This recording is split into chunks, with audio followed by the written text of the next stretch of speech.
नाजरीन आदाब, आप देख रहे हैं INN चैनल। मैं हूं शेख अहमद अली। आज की ख़ास बात में हम देखेंगे कई अहम कौमी और बैनुल अक़वामी ख़बरें।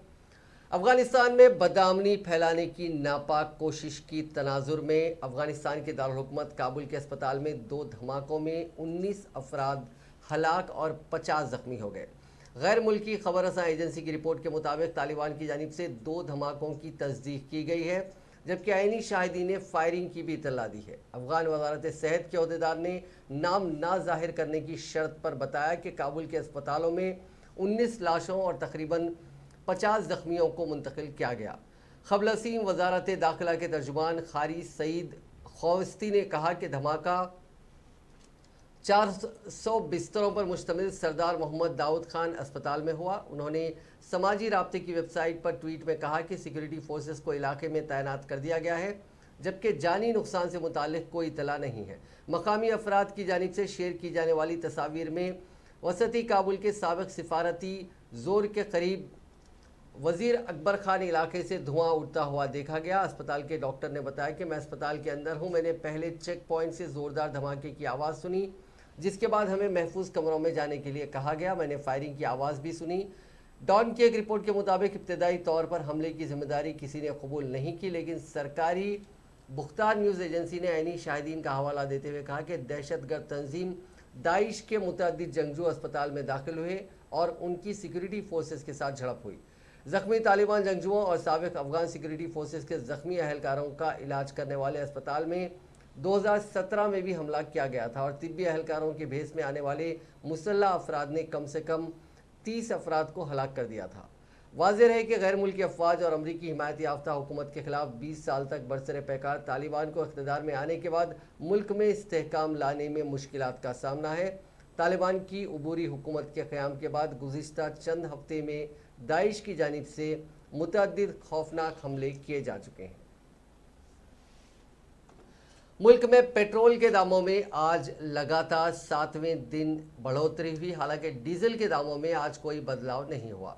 आज यानी 2 नवंबर को ऑयल मार्केटिंग कंपनियों ने पेट्रोल के दामों में फिर से 35 पैसे फ़ी लीटर की बढ़ोतरी की है। दिल्ली में पेट्रोल 110 रुपये 4 पैसे फ़ी लीटर पर पहुंच गया। वहीं डीजल 98 रुपये 42 पैसे पर स्टेबल है। हैदराबाद में पेट्रोल की कीमतों में 37 पैसे का इजाफा हुआ, जिसके बाद इसकी कीमत बढ़कर 114 रुपये 49 पैसे तक पहुंच गई है। डीजल की कीमत 107 रुपये 40 पैसे फ़ी लीटर पर बरकरार है। हिमाचल प्रदेश में बीजेपी को जबरदस्त झटका लगा है। कांग्रेस ने क्लीन स्वीप किया है। 3 असेंबली सीटों और 1 लोकसभा सीट पर कांग्रेस ने शानदार कामयाबी हासिल की है। हिमाचल प्रदेश के वज़ीर आला जयराम ठाकुर ने सभी सीटों पर बीजेपी की शिकस्त की जिम्मेदारी कबूल कर ली है। उन्होंने कहा कि मैं इस शिकस्त की जिम्मेदारी कबूल करता हूँ। वाज़ेह है कि ज़मीनी इंतखाब के दौरान वज़ीर आला खुद तशहीर के लिए मैदान में उतरे थे और दावा किया था कि बीजेपी की उन सीटों पर जीत होगी, लेकिन कांग्रेस ने बीजेपी को सभी सीटों पर शिकस्त फाश दे दी। कांग्रेस उम्मीदवार प्रतिभा सिंह ने मंडी सीट जीती, जो वज़ीर आला जयराम ठाकुर के लिए विखार का सवाल बना हुआ था, क्योंकि ये सीट उनके आबाई ज़िले में आती है। प्रतिभा सिंह ने बीजेपी के ब्रिगेडियर खुशहाल ठाकुर को 8,766 वोटों के फ़र्क से हरा दिया। काबिल ज़िक्र के ब्रिगेडियर खुशहाल ने कारगिल जंग में अहम किरदार निभाया था। कांग्रेस उम्मीदवारों ने अर्की, जबुल, कोटखाई और फतेहपुर असेंबली हलकों में बड़े फ़र्क से कामयाबी हासिल की। कांग्रेस के मकबूल लीडर और 6 बार के वज़ीर आला आंजानी वीरभद्र सिंह की विरासत को मुल्क के सबसे मुश्किल और बड़े इंतखाबी हलकों में से एक मंडी के पार्लिमानी ज़मीनी इंतखाब के दौरान बीजेपी हुक्मरान रियासत के वज़ीर आला ठाकुर की मकबूलियत के खिलाफ एक तरह का टेस्टिंग के लिए रखा गया था। प्रतिभा सिंह, जो अब मंडी से तीसरी मरतबा रुकने पार्लियामेंट बनी है, आंजहानी वीरभद्र सिंह की बीवी है। ये सीट 2 बार के बीजेपी रुकने पार्लियामेंट राम स्वरूप शर्मा की मौत के बाद खाली हुई थी। कई रियासतों में लोकसभा और असेंबली सीटों के लिए हुए ज़मीनी इंतखाबात का नतीजा आज बरामद हो गया। इन नताइज में कांग्रेस की बेहतर कारकर्दगी सामने आई है और कई मकामात पर बीजेपी को ज़बरदस्त मायूसी का सामना करना पड़ा। कांग्रेस की कामयाबी के बाद राहुल गांधी ने कहा कि कांग्रेस की हर जीत हमारी पार्टी के कारकुनों की जीत है। नफरत के खिलाफ लड़ते रहो, डरो मत। लोकसभा सीटों 3 लोकसभा सीटों और 29 असेंबली सीटों पर गुज़िश्ता दिनों हुए ज़मीनी इंतखाबात के नताइज का आज ऐलान हो गया। बीजेपी की कारकर्दगी इस बार मायूस कुन रही। इस पर कांग्रेस तर्जुमान रणदीप सिंह सुरजेवाला ने एक ट्वीट किया, जिसमें उन्होंने वजीर आजम नरेंद्र मोदी को तनकीद का निशाना बनाया। ट्वीट में उन्होंने लिखा कि लोकसभा ज़मीनी इंतखाबात में बीजेपी जुमला 3 में से 2 सीट हारी है। असेंबली इंतखाबात में भी जहां कांग्रेस बीजेपी की सीधी टक्कर है, बीजेपी की शिकस्त हुई। हिमाचल, राजस्थान, कर्नाटका, महाराष्ट्र इसका सबूत है। वो मजीद लिखते हैं कि मोदी जी जिद छोड़ें, 3 सियाह कवानीन वापस लें, पेट्रोल डीजल गैस की लूट बंद करें, तकब्बुर को छोड़ दें।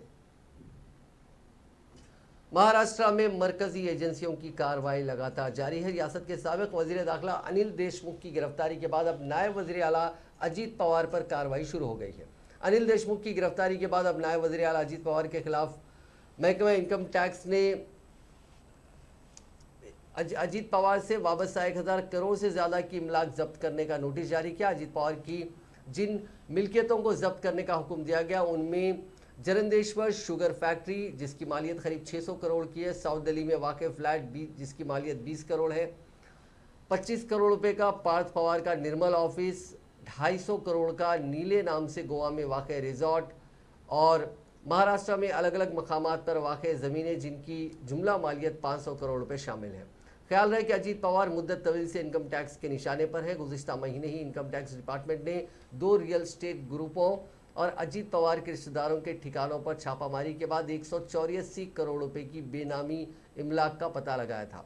महकमे ने 7 अक्टूबर को 70 से ज़्यादा ठिकानों पर छापामारी की थी। इस दौरान पवार के बेटे पार्थ और उनकी बहनों के मालिकाना हुकूक वाली कंपनियों पर भी कार्रवाई की गई थी। वहीं पीर को देर रात ईडी ने साबिक वजीर दाखिला अनिल देशमुख को गिरफ्तार कर लिया था। महाराष्ट्र के साबिक वजीर दाखिला अनिल देशमुख का मंगल को कोविड टेस्ट समेत तिब्बी मायने करवाए जाने के बाद रिमांड पर सुनवाई के लिए उन्हें एक खुसूसी अदालत में पेश किया गया। मनी लॉन्ड्रिंग के एक मामले में पीर की देर रात तक पूछगछ जारी रहने के बाद एनफोर्समेंट डायरेक्टरेट ने उन्हें मंगल के लिए सुबह अपनी हिरासत में ले लिया था। जराये ने बताया कि उन्हें कोविड टेस्ट समेत दीगर मेडिकल टेस्ट करवाए जाने के बाद रिमांड पर समाअत के लिए उन्हें खुसूसी अदालत में पेश किया गया। जराये के मुताबिक वो पूछगछ में ताउन नहीं कर रहे थे और अपने जवाबात में रद्दोबदल कर रहे थे। इसके बाद उन्हें दोपहर 1:30 बजे के करीब हिरासत में ले लिया गया। एनफोर्समेंट डायरेक्टरेट के जराये ने बताया कि देशमुख से एजेंसी के जरिए जमा किए गए मुबैना सबूत पर पूछगछ की गई। उनमें केस के एक गवाह का बयान भी शामिल है। एनफोर्समेंट डायरेक्टरेट के जरिए उनके खिलाफ मुबैना 100 करोड़ रुपए की जबरन वसूली के मामले में मनी लॉन्ड्रिंग की रोकथाम एक्ट यानी पीएमएलए के तहत तहकीकात की जा रही है। मुंबई के साबिक पुलिस कमिश्नर परमबीर सिंह ने इल्ज़ाम लगाया था कि उस वक्त के रियासती वजीर दाखिला ने उस वक्त असिस्टेंट पुलिस इंस्पेक्टर सचिन वाजे से कहा था कि वो मुंबई के होटलों और बार से हर माह 100 करोड़ रुपए वसूल करें। हालांकि देशमुख उन इल्ज़ामात की बार बार तरदीद कर चुके हैं। वजह को इस मामले में सरकारी मुलाजमत से बर्खास्त कर दिया गया है और वजह को एंटीलिया बम केस में एनआईए की जानिब से गिरफ्तार किया जा चुका है।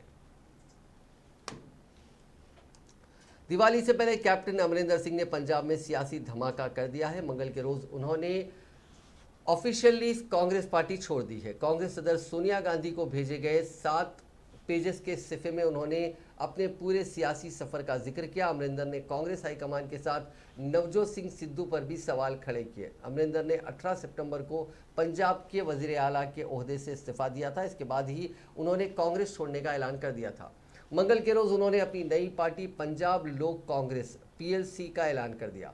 अमरिंदर पहले ही कह चुके हैं कि वो पंजाब में सभी 117 सीटों पर इलेक्शन लड़ेंगे। इसके लिए पहले किसान तहरीक का हल निकलवाएंगे, उसके बाद बीजेपी और अकाली दल के बागी कायदीन से गठजोड़ करेंगे। हालांकि कांग्रेस ने कैप्टन को मनाने की कोशिश भी की थी, लेकिन वो नहीं माने। अमरिंदर सिंह ने नवजोत सिंह सिद्धू को पंजाब कांग्रेस का सदर बनाने पर भी बड़े सवाल उठाए। उन्होंने कहा कि मेरे और पंजाब के सभी MPs की मुखालिफत के बावजूद सिद्धू को जिम्मेदारी दी गई।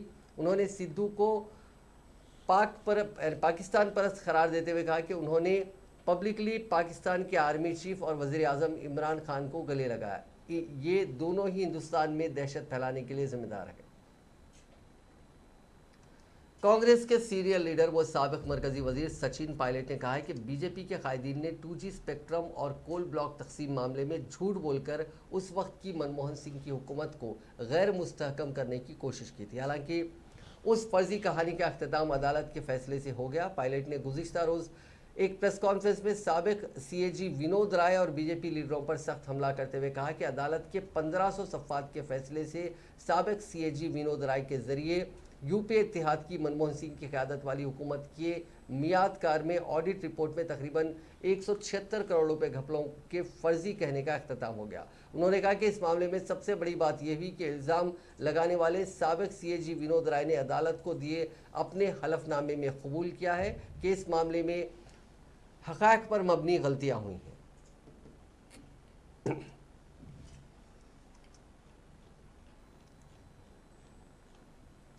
महाराष्ट्र हुकूमत में वजीर नवाब मलिक ने एक मरतबा फिर से NCB के ओहदेदार समीर वानखड़े की ईमानदारी पर सवाल खड़े किए हैं। इसके साथ ही उन्होंने समीर वानखड़े पर प्राइवेट आर्मी के जरिए वसूली करने का इल्ज़ाम आयद किया। नवाब मलिक ने मंगल के रोज़ महाराष्ट्र के साबिक वजीर दाखिला अनिल देशमुख की गिरफ्तारी के हवाले से बीजेपी पर निशाना लगाया। नवाब मलिक ने इल्ज़ाम आयद करते हुए कहा कि समीर वानखड़े 10 करोड़ के कपड़े पहनते हैं, उनकी शर्ट 70,000 की है, पैंट 1 लाख की और घड़ी 50 लाख की होती है। वो हर रोज़ नए कपड़े पहनते हैं, उनके जूते 2.5 लाख रुपए की कीमत के होते हैं, उनके कपड़ों की कीमत वज़ीर आज़म नरेंद्र मोदी से भी ज़्यादा है। नवाब मलिक ने कहा कि मैं इस बात पर कायम हूँ कि समीर वानखड़े ने वसूली की है और उसकी जांच होनी चाहिए। ड्रग्स का खुला खेल सियासी पुष्तपनाही के बगैर चल पाना मुमकिन नहीं है। जिन्हें ड्रग्स रोकने की जिम्मेदारी दी गई वही अगर प्राइवेट आर्मी बनाकर वसूली का काम करेंगे तो ये बेहद ख़तरनाक है। महाराष्ट्र के साबिक वज़ीर दाखिला अनिल देशमुख को फंसाया गया, जबकि इल्ज़ामात आयद करने वाले फ़रार हैं और उसका जवाब बीजेपी को देना होगा। ये पूरी कार्रवाई सियासत पर मबनी है। कायदीन को डराने के लिए इक़्तिदार का गलत इस्तेमाल किया जा रहा है। जांच में ताउन करने वालों को गिरफ्तार कर लिया गया है। देवेंद्र जी, आपका निकटतम वानखेड़े है, पंचनामा मंगा लीजिए। नवाब मलिक के दामाद के घर से कोई भी आपत्तिजनक वस्तु बरामद नहीं हुई, उसका पंचनामा है और मैं मीडिया के साथियों को पंचनामा साझा कर दूंगा। लेकिन वानखेड़े के कहने से 14 जनवरी के दिन जब मेरे दामाद के घर पे छापामारी कथित कही गई, तब मीडिया बड़े जोर और शोर से रिपोर्टिंग कर रहा था कि नवाब मलिक के दामाद के घर पे छापेमारी है और बड़े पैमाने पे ड्रग मिला। हमें लगता है मीडिया के साथियों को भी गुमराह किया गया और मैं पंचनामा दे देता हूं कि किसी भी प्रकार की रिकवरी हमारे दामाद के घर से नहीं हुई। क्या देवेंद्र जी आप माफ़ी मांगेंगे? देवेंद्र जी, आपने कहा कि चार्जशीट को कमजोर करने के लिए नवाब मलिक वानखेड़े पर हमला कर रहा है। आप वकील हैं, वकालत की सनद आपके पास है, आपकी जानकारी है कि नहीं मुझे पता नहीं। NDPS एक्ट में 6 महीने के भीतर चार्जशीट फाइल करनी होती है और सजलानी और समीर खान वाले मामले में ऑलरेडी चार्जशीट फाइल है। तो ये आपका आरोप कि मैं केस को कमज़ोर करने के लिए आरोप लगा रहा हूँ, क्या इसके लिए आप माफ़ी मांगेंगे? देवेंद्र जी, आपने कहा कि नवाब मलिक को इससे पहले मंत्री पद से इस्तीफा देना पड़ा। हाँ, मैंने इस्तीफा दिया था। उस पर सावंत कमीशन बैठा था, कमीशन की रिपोर्ट आई। देवेंद्र जी, आपका निकटतम कश्मीर में सिक्योरिटी फोर्सेस ने दहशतगर्दों के स्लीपर सेल का भांडाफोड़ किया है। जम्मू कश्मीर पुलिस के मुताबिक एक जॉइंट ऑपरेशन में सिक्योरिटी फोर्सेस ने कुपवाड़ा में 2 ओवरग्राउंड वर्कर्स को गिरफ्तार किया। उनके घर से 2 AK-47 राइफल, 2 मैगजीन जो कि AK-47 के हैं, 208 AK-8 बुलेट्स, 4 पिस्टल और 5 मैगजीन बरामद की हैं। वजारत दिफा ने हिंदुस्तान एरोनॉटिक्स लिमिटेड से 12 हेलीकॉप्टरों समेत 7,965 करोड़ रुपए के हथियारों और मिलिट्री इक्विपमेंट्स की खरीद को मंगल के रोज मंजूरी दे दी है। इस मामले पर वजारत के फैसले लेने वाली सबसे आला कमेटी डीएसी की मीटिंग में इन परचेज प्रपोजल्स को मंजूरी दी गई है। वजारत के एक बयान में कहा गया है कि डीएसी ने 12 लाइट यूटिलिटी हेलीकॉप्टर खरीदने की तजवीज़ के अलावा भारत इलेक्ट्रॉनिक्स लिमिटेड से Lynx U2 naval gunfire control system की खरीद को मंजूरी दी है, जो नेवी के वॉरियर्स की निगरानी और उनके विजिलेंस की कैपेसिटी को बढ़ाएगी। बयान के मुताबिक ये सभी तजावीज़ मेक इन इंडिया के तहत मंजूर किए गए हैं। मिलिट्री इक्विपमेंट ऐसे वक्त में खरीदे जा रहे हैं जब हिंदुस्तान और चीन के बीच काफ़ी तनाव चल रहा है, खासकर ईस्टर्न लद्दाख में ये आमने सामने है और दोनों पहलुओं में काफ़ी दिनों से ये टेंशन जारी है। गाजीपुर में सुबह 7 बजे एक भयानक हादसा पेश आया। यहां एक बाइक सवार को बचाने के चक्कर में ट्रक का ड्राइवर काबू खो बैठा और सड़क किनारे चाय पी रहे लोगों को रौंदता हुआ झोपड़ी में जा घुसा। इस हादसे में 4 लोगों की मौके पर ही मौत हो गई, जबकि 2 ने अस्पताल में दम तोड़ा। जुमला 6 लोगों की इस हादसे में मौत हुई है। उत्तर प्रदेश के वज़ीर आला योगी आदित्यनाथ ने हर मरने वाले के अफराद खानदान को 2-2 लाख रुपए का मुआवजा देने का ऐलान किया, जबकि 4 से ज़्यादा लोग इस मामले में ज़ख्मी हैं, जिनकी हालत तशवीशनाक बताई जा रही है। यह हादसा मोहम्मदाबाद पुलिस स्टेशन लिमिट्स के अहिरौली के पास हुआ। वहीं गुस्साए गांव वालों ने ट्रक ड्राइवर को पकड़ लिया था। उसे लोगों ने पीट कर अधमरा कर दिया। उसकी तशवीशनाक हालत को देखते हुए वाराणसी रेफर किया गया। एसपी रामबदन सिंह ने 6 लोगों की मौत की तस्दीक की है। हादसे के बाद लोगों ने रोड जाम करते हुए मुजाहरा किया। मरने वालों के अफराद खानदान के लिए मुआवजे की मांग की गई थी। अब बात करते हैं कोविड की। दुनिया में कोविड-19 से मरने वालों का आंकड़ा 50 लाख के पार हो चुका है। ये तादाद न्यूजीलैंड की जुमला आबादी से भी ज़्यादा है। जॉन हॉपकिंस यूनिवर्सिटी की एक रिपोर्ट के मुताबिक 50 लाख अमवात का आंकड़ा 19 महीने में पूरा हुआ। इससे वबा की संगीनी का अंदाज़ा लगाया जा सकता है। एक न्यूज़ एजेंसी ने कुछ एक्सपर्ट्स के हवाले से कहा कि मरने वालों का असल आंकड़ा 3 गुना से ज़्यादा हो सकता है। रिपोर्ट के मुताबिक इस वबा ने अमेरिका, ब्राज़ील, हिंदुस्तान, मेक्सिको और ब्रिटेन को सबसे ज़्यादा मुतासिर किया है। पिछले 28 दिन में दुनिया भर में 1,97,000 मुतासरीन की मौत हुई। इसी दौरान 1 करोड़ 17 लाख नए केसेस सामने आए। अमेरिका में कोरोना इन्फेक्शन और जो मुतासरीन हैं उनकी तादाद सबसे ज़्यादा 4 करोड़ 68 लाख है। हिंदुस्तान में 3 करोड़ 42 लाख लोग वायरस की चपेट में आ चुके हैं। तीसरे नंबर पर मौजूद ब्राज़ील में तादाद 2 करोड़ 18 लाख है। 2019 के आखिर में चीन में कोरोना का पहला मामला सामने आया था। मार्च 2020 में इसने पूरी दुनिया को अपनी चपेट में ले लिया। खास बात यह है कि चीन समेत कोई भी मुल्क ऐसा नहीं है जहां वायरस नहीं पहुंचा हो। वो अब भी इस वबा से नहीं उबर सके हैं। हाल ही के दिनों में चीन में ही हज़ारों मामले सामने आए हैं। दुनिया की बात करें तो पिछले महीने अमेरिका, ब्रिटेन, रशिया, तुर्की और यूक्रेन में सबसे ज़्यादा केसेस मिले हैं। worldometers.info वेबसाइट के मुताबिक अमेरिका में अब तक इन्फेक्शन से 7,66,000 लोगों की मौत हुई है। इसके बाद ब्राज़ील और फिर हिंदुस्तान का नंबर आता है। हिंदुस्तान में 4,58,000 लोगों की मौत हुई है। इनके अलावा मेक्सिको, रशिया और पेरू में 2 लाख से ज़्यादा मरीजों ने अब तक दम तोड़ा है। भारत में गुज़िश्ता 24 घंटों के दौरान कोरोना वायरस के 10,000 से ज़्यादा केसेस दर्ज किए गए हैं और इस दौरान सेहतियाब होने वालों की तादाद ज़्यादा रहने से शिफायाबी की शरह यानी रिकवरी रेट बढ़कर 98.21% हो गया है। दरियासना मुल्क में पीर के रोज़ 52,39,444 अफराद को कोरोना के टीके लगाए गए और अब तक 1 अरब 6 करोड़ 85 लाख से ज़्यादा लोगों को कोविड के टीके लगाए जा चुके हैं। मरकज़ी वजारत बराए सेहत की जानिब से मंगल की सुबह जारी आदाद-ओ-शुमार के मुताबिक गुज़िश्ता 24 घंटों में कोरोना के 10,423 नए केसेस सामने आने के साथ ही मुतासरा अफराद की तादाद बढ़कर 3 करोड़ 42 लाख 96,237 हो गई है, जबकि इसी दौरान 15,021 मरीज सेहतियाब हुए हैं। एक्टिव केसेस 5,041 कम होकर 1,53,776 रह गए। इसी अरसे में 443 मरीजों की मौत होने से मरने वालों की तादाद 4,58,880 हो गई है। वजीर आजम नरेंद्र मोदी चारशंबे की दोपहर 12 बजे वैक्सीनेशन को लेकर एक रिव्यू मीटिंग करेंगे। बता दें कि झारखंड, मणिपुर, नागालैंड, अरुणाचल प्रदेश, महाराष्ट्र, मेघालय समेत कुछ दीगर रियासतों के 40 से ज़ायद अजला में अभी वैक्सीनेशन काफ़ी कम हुआ है। प्राइम मिनिस्टर्स ऑफिस के मुताबिक पीएम मोदी इन जिलों के कलेक्टर्स के साथ बातचीत करेंगे। इस मीटिंग में इन रियासतों के सीएम भी मौजूद रहेंगे। टेस्ला के chief executive officer Elon Musk इस वक्त आसमान पर हैं। एक हफ्ते से लगातार उनकी जायदाद बढ़ रही है।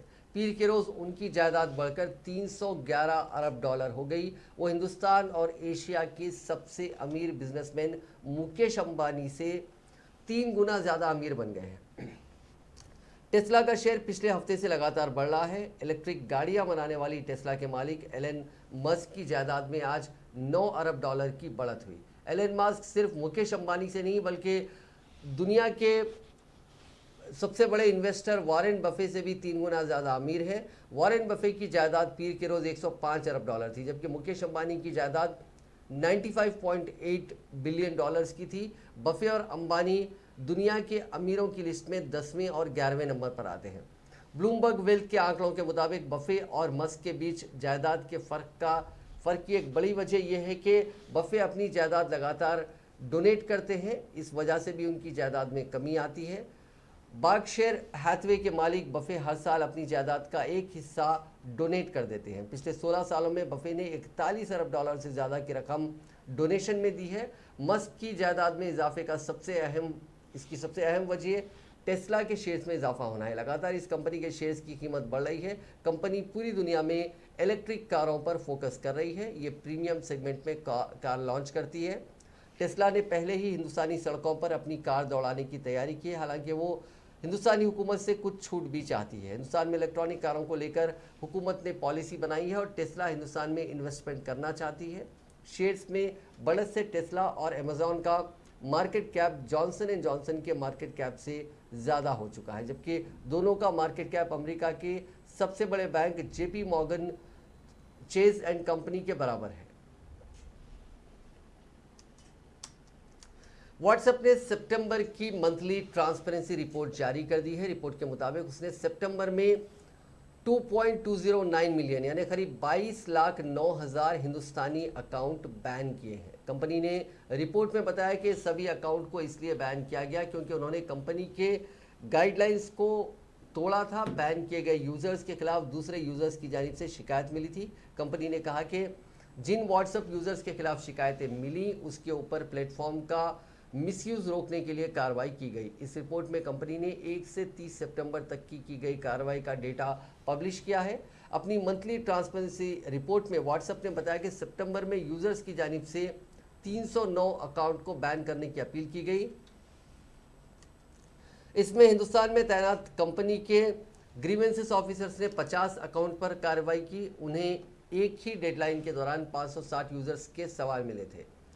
इसमें से 309 अकाउंट पर बैन की अपील की गई थी। 121 अकाउंट के सपोर्ट में सवाल थे और 39 रिपोर्ट्स में प्रोडक्ट और दूसरे सपोर्ट का जिक्र किया गया था। व्हाट्सएप सेफ्टी को लेकर भी 32 रिपोर्ट्स मिली थी। कंपनी ने ये साफ किया है कि अगर कोई यूज़र गैर कानूनी या फिर पोर्न, मानहानि से जुड़ा, धमकाने, डराने, परेशान और नफरत फैलाने वाला या रेसिस्ट या फिर मजहबी या फिर ज़ात पात को लेकर भेदभाव फैलाने वाला या फिर किसी और तरीके का गैर कानूनी या गलत बर्ताव करने के लिए उकसाने वाला कंटेंट शेयर करता है तो उसका अकाउंट बैन किया जाता है। कोई कंपनी की टर्म्स एंड कंडीशंस का वायलेशन करता है तो भी उसका अकाउंट बैन हो जाएगा।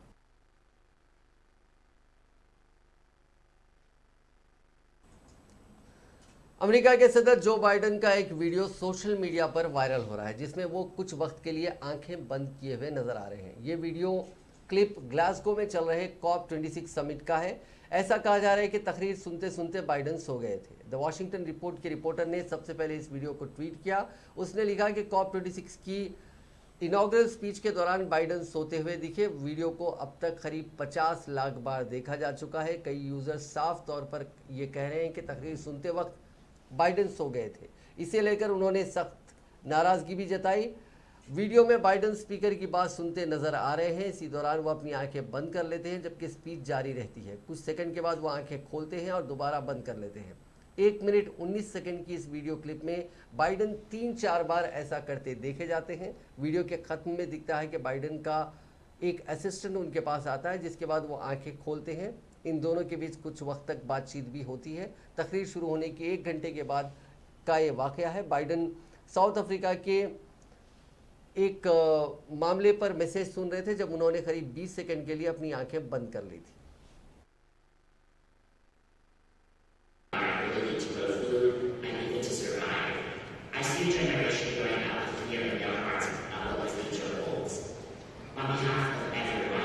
Disabled and non-disabled all around the world, I call on you to commit to concrete actions to stop the destruction of this magnificent planet. This conference is one of the most important meetings in history. You have the chance to make decisions and reach agreements which will affect the lives of generations to come. You are in a position of extraordinary power. You can change forever the trajectory we are on. वज़ीर आज़म नरेंद्र मोदी ने मंगल के रोज़ Scotland के Glasgow में Microsoft के को founder Bill Gates से मुलाकात की। इसके अलावा इसराइल के वज़ीर आज़म नफ्ताली बेनेट, यूक्रेन के सदर व्लादिमीर जेलेंस्की और नेपाल के वज़ीर आज़म शेर बहादुर देउबा के साथ भी उन्होंने 1-to-1 मीटिंग की। Infrastructure for resilient island status के लॉन्च को लेकर वज़ीर आज़म ने कहा कि लॉन्च एक नई उम्मीद जगाता है, नया यकीन देता है। उन्होंने कहा कि मैं इसके लिए coalition for disaster resistance infrastructure को मुबारकबाद देता हूं। ये एक अहम डायस पर मैं ऑस्ट्रेलिया और यूके समेत सभी मुल्कों और ख़ास तौर से मॉरिशस और जमैका समेत छोटे आइलैंड नेशंस के कायदीन का इस्तकबाल करता हूं। अमेरिका में न्यूयॉर्क के ब्रुकलिन शहर में एक दुकान में बोतल बम से हमले का मामला सामने आया है। हमले की वजह से दुकान का ज़्यादातर सामान जलकर खाक हो गया। गनीमत रही कि इसमें किसी शख्स की जान नहीं गई, हालांकि एक शख्स को हल्की चोटें आई हैं। हमले का ये वीडियो सामने आया है। इसमें दिख रहा है कि बोतल बम को काफ़ी तेज़ी से दुकान के अंदर फेंका गया और कुछ ही सेकंड में आग लग गई। गनीमत रही कि बोतल किसी शख्स से नहीं टकराई। हमले के वक्त शॉप में 2 लोग मौजूद थे। अफगानिस्तान के इख्तिदार पर काबिज तालिबान ने आलमी कम्युनिटी से मुल्क के बैंक रिजर्व्स को अनफ्रीज करने की अपील की है। तालिबानी हुकूमत ने इसके लिए मुल्क में खड़े हुए इंसानी बहरान को रोकने का हवाला दिया। दरअसल इसी साल अगस्त में अफगानिस्तान की चुनी हुई हुकूमत का डाउनफॉल आ गया था और यहाँ पर तालिबान के हाथों इख्तिदार आ गया था। इसके फौरी बाद ही अमेरिका ने अफगानिस्तान की अरबों डॉलर की जायदाद को फ्रीज कर दिया था। तालिबान के वजारत फ़ाइनेंस के तर्जुमान अहमद वली हौमल ने कहा कि अफगान जायदाद को बिना किसी शर्त के रिलीज़ किया जाना चाहिए। किसी मुल्क के रिजर्व्स को फ्रीज करना आलमी क़वानीन की खिलाफ वर्जी है। अफगान लोगों के खिलाफ हो रही बर्बरियत का ये एक मिसाल है, एग्जाम्पल है। उन्होंने कहा कि जमा किया गया पैसा इस्लामिक अमीरात की जायदाद नहीं है, ये ज़रूरतमंद लोगों और कारोबारियों का पैसा है। टोलो न्यूज़ की रिपोर्ट के मुताबिक इतवार के रोज़ अफगानिस्तान के इंडस्ट्रियलिस्ट और कारोबारियों ने अफगानिस्तान के रिजर्व्स को फ्रीज करने के खिलाफ रैली निकाली। उनका कहना था कि मौजूदा संगीन माशी बहरान न सिर्फ अफगानिस्तान बल्कि दूसरे मुल्कों को भी नुकसान पहुँचाएंगे। ऐसे में ये पाबंदी जल्द हटाई जानी चाहिए। एक इंडस्ट्रियलिस्ट मोहम्मद शहाब ने कहा कि अगर मुल्क का रिजर्व अनफ्रीज नहीं किया गया तो जराइम बढ़ेंगे, साथ ही अफीम की खेती और ड्रग्स की स्मगलिंग भी बढ़ेगी, जिससे अफगानिस्तान और दूसरे मुल्कों को नुकसान होगा। वहीं ह्यूमन राइट्स का भी यहाँ पे वायलेशन हो सकता है। उन्होंने कहा कि ये पैसा जारी नहीं किया जाएगा, ऐसा कहना कुछ आलमी तंजीमों का है। दुनिया नई हुकूमत को अभी तक रिकग्नाइज नहीं की है अगर इस्लामिक अमीरात शर्तों को लागू नहीं करता है। मालूम हो कि बैंक का रिजर्व जारी कराने के लिए कुछ शर्तों पर अमल करना होगा, जिसमें ह्यूमन राइट्स को प्रोटेक्ट करना होगा, ख़वातीन को तालीम और काम का इख्तियार देना होगा, जैसे कि ये कुछ इंपॉर्टेंट रिपोर्ट्स में शामिल है। न्यूयॉर्क टाइम्स की रिपोर्ट के मुताबिक अफगानिस्तान के सेंट्रल बैंक में करीब 1000 करोड़ डॉलर का रिजर्व पड़ा हुआ है, जिसमें से ज़्यादातर पैसा न्यूयॉर्क में फेडरल रिजर्व बैंक के पास है। अफगानिस्तान के सेंट्रल बैंक का करीब 700 करोड़ डॉलर का reserve federal reserve bank of New York के पास है। वहीं अफगान सेंट्रल बैंक के रिजर्व की करीब 100 करोड़ डॉलर की रकम इंटरनेशनल अकाउंट में रखी हुई है, जिसमें से कुछ हिस्सा यूरो और ब्रिटिश पाउंड में है।